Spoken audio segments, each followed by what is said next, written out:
మీరు పద్ధతుందండి. నువ్వు నా సినిమా పేరు తెలియనప్పుడు నువ్వు ఇంటర్వ్యూ పెట్టొచ్చు. ఆడ సినిమా పేరు చెప్తే చూడాలనిపిస్తుంది.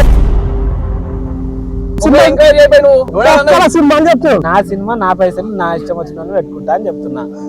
అది సమాధానం చెప్పినప్పుడు నోట బెల్లంగా పెట్టుకుంటావు. సహజంగా ఎక్కడంటే అక్కడ కలుసుకుంటున్నారు. మరి మేము కరెక్ట్ ప్లేస్కి వెళ్ళినామా?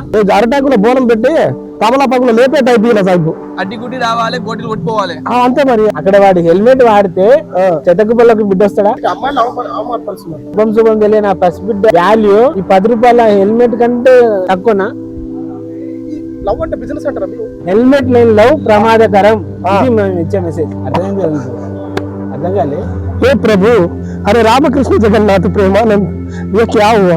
హెల్మెట్ల కోసమే సినిమాలు తీసినట్టుంది. అంటే అది పిచ్చిన డాషో. అదే కాలేజ్ పిల్లలు ఎందుకు ఆగం చేస్తున్నారు? అమ్మాయి అబ్బాయి బొమ్మలు గీసి వాళ్ళ అవయవాలు గీసి సెక్సువల్ గా వాళ్ళలో కోరికలు రేకెత్తించాలి. ఇప్పుడు ఇండస్ట్రీలో అందరు అట్లే ఉన్నారా? ఒక చిల్లరగాడు, చైన్ స్నాచర్, దొంగ. నువ్వు యాంకర్ ఫస్ట్ ఆఫ్ ఆల్ నాకు అదొక డౌట్ వస్తుంది. నీకు ఎవరుగా ఇచ్చింది ఇంత డ్యూటీ? కానీ ఇలాంటి వాళ్ళని దయచేసి దండం పెడతాండి, హీరో పెట్టుకోకండి. కాదన్నా మీరు క్వశ్చన్స్ ఏం ప్రిపేర్ కాలే. ప్రిపేర్ కాకుండా ఏంటి ప్రిపేర్ కాకుండా పీకరికి వచ్చాను. ఏం మాట్లాడుతున్నావు? నాటకాలు చేస్తున్నావా? నువ్వేం మాట్లాడుతున్నావు? శాత కాకపోతే నువ్వు వెళ్ళిపో. అన్ని ఇట్లా పెట్టుకొని వచ్చినాం. పిల్లలు గిన్నెలు అందరిని ఇట్లా పెట్టుకొని ఉన్న బంగారం గిన్నె అందరూ పెట్టుకో. ఇలా అన్ని మొండి మాటలు వస్తున్నాయి కానీ అన్ని ఆపుకుంటే నేను బక్వాస్ షూటింగ్ లో కూడా గుద్దలు కట్టే పెట్టిండు. వాడట్నే అన్నాడు, అమ్మాయిలో మారి అన్నాడు. యజ్ఞం లెక్క చేసాం రా. మేము ఈ సినిమా యజ్ఞం లెక్క చేసాం, చిన్న కొడుకులకి పని చేసాం రా. నీకు చదవనికి రానప్పుడు నువ్వు సంగనానికి వచ్చావు. మరి నువ్వు ఈ సినిమా కోసం కష్టపడుతున్నావు. రేపు 10 కోట్లు వస్తున్నాను, ఇస్తావా? ఈయన స్టైల్ కోసం పెట్టాలి అద్దాలు కళ్ళకి చూడండి.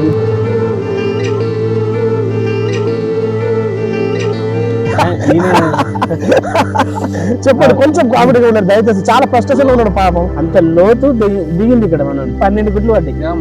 మొండోడు ఒక్కసారి మీరు ఫిక్స్ అయినాక మీ శివాలతో కూడా ఫైటింగ్ చేస్తారు. మనం చచ్చిపోతే మన శివాలతో కూడా ఫైటింగ్ చేస్తారు. మనం బొంద పెడదామంటే 4 రోజులు ఎవరు వీడియో ఫైటింగ్ సీన్ ఉందా అయిపోయినాక బొంద పెడదాం అంటాడు.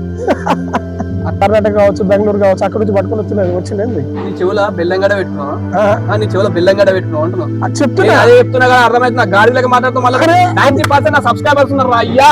అది కాదు, అవి 3-4 రోజులు షూట్ చేసినాం కదా, ఇది పక్క పని కొట్టేసి వెళ్ళిపోయింది.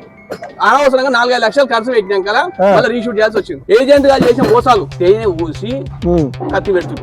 ఇంకేదైతే ఒక పక్క నవ్వు వస్తుంది, ఒక పక్క ఏర్పు వస్తుంది. ఒకసారి నువ్వు తొక్కల సినిమా ఒకటి తొక్క తీస్తాను సినిమాలు అన్నాడు. పిచ్చి కుక్కర్ కొట్టాడు కొడుతున్నావు. నువ్వు ఒక పిచ్చోళ్ళ లెక్క అడుగుతున్నావు, అవారగా లెక్క అడుగుతున్నావు, ఒక అవారగా కుందేలు లెక్క అడుగుతున్నావు. నువ్వు నవ్వకు, అసహ్యంగా మాటలు చాలా రఫ్ మాట్లాడుతున్నానండి. నా వల్ల అవ్వదు. నాకు చిల్లర కొర కానీ నేను హీరో అని నీకు చెప్పినా, నువ్వు యాంకర్ వరు. ఏం మాట్లాడుతున్నావు? 100 మంది మాట్లాడతారు, 1000 మంది కొవ్వొత్తులు పట్టుకొని ర్యాలీలు చేస్తారు, కోట్ల మంది ఉన్నారు వాళ్ళ గురించి మాట్లాడడానికి. ఒక మొగాడికి జరిగితే మాట్లాడే ధైర్యము దమ్ము ఏ ఒక్కరికి లేదు. ఇట్లాంటి ఆంటీలు అత్యాచారం చేస్తే ఏం కేసు ఉంది? ఆ దెబ్బలు తట్టుకోలేక చచ్చిపోయినాడు. అమ్మాయికి పిల్లలు ఉన్నారంట, మొగుడు భర్త ఉన్నాడంట. మరి ఈ బుడ్డానికి తల్లిదండ్రులు లేరా? వాళ్ళు మనుషులు గారా? ఇది ప్రాణం కాదు, అమ్మాయిది అయితే ప్రాణమా? ఇది ఏం న్యాయం అన్నా? ఈక్వాలిటీ అన్నప్పుడు న్యాయంలో కూడా ఈక్వాలిటీ పురుషుడికి ఉండొద్దా? బెల్లం బట్ట నేను చెప్తున్నా, శివుని ముందు నంది లెక్క నేను వాడిని చెయ్యాలంటే నన్ను అన్నాలి ఫస్ట్.